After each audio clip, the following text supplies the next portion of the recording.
Alors, je rebondis encore une fois sur l'émission talmudique, où j'ai entendu une énormité à propos du prénom Yitzhak, Isaac en français. On nous dit Yitzhak, ça veut dire il rira. C'est totalement faux. On va dire c'est vrai, mais c'est faux en même temps. Parce que dans le contexte biblique du Pentateuque et du livre de la Genèse, on nous parle bien de il a ri. Ses parents ont ri quand ils ont entendu qu'ils allaient avoir un enfant alors qu'ils étaient très âgés. Donc c'est pas un futur.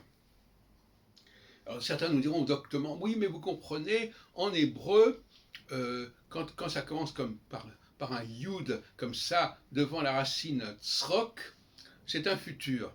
Oui, sauf que là, nous sommes en face de ce que j'appelle un vav conversif sous-entendu. C'est-à-dire qu'on ne va pas, normalement ça aurait dû être Yitzhak, mais enfin Yitzhak, qui voudrait donc dire il arrive, puisque le vav renversif transforme le passé en futur, ou le futur en passé, plutôt ici. Dans les deux cas, ça marche. Eh bien,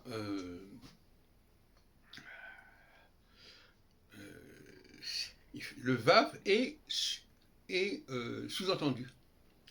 Hein, tous les prénoms qui commencent par un yud sont généralement à comprendre comme des vaves inversifs qui indiquent le temps opposé.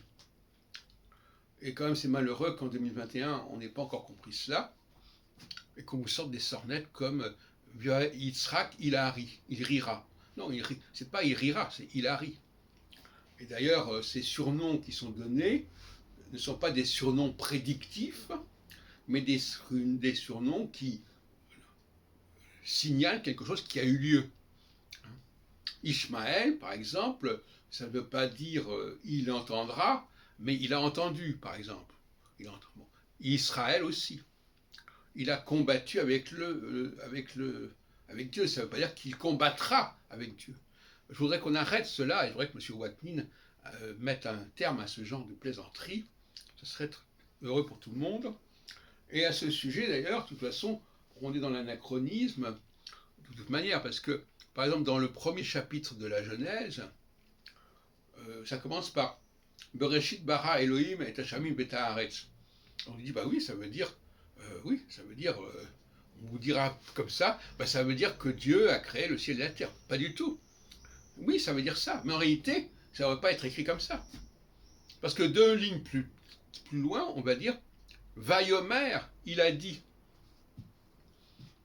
Donc, Vayomer, il a dit, ça veut dire, Yomer, c'est un futur, transformé en passé, et tout d'un coup, et comment se fait-il qu'au premier verset, au lieu de nous dire Vaïvra, on nous dit Vabara, on dit Bara.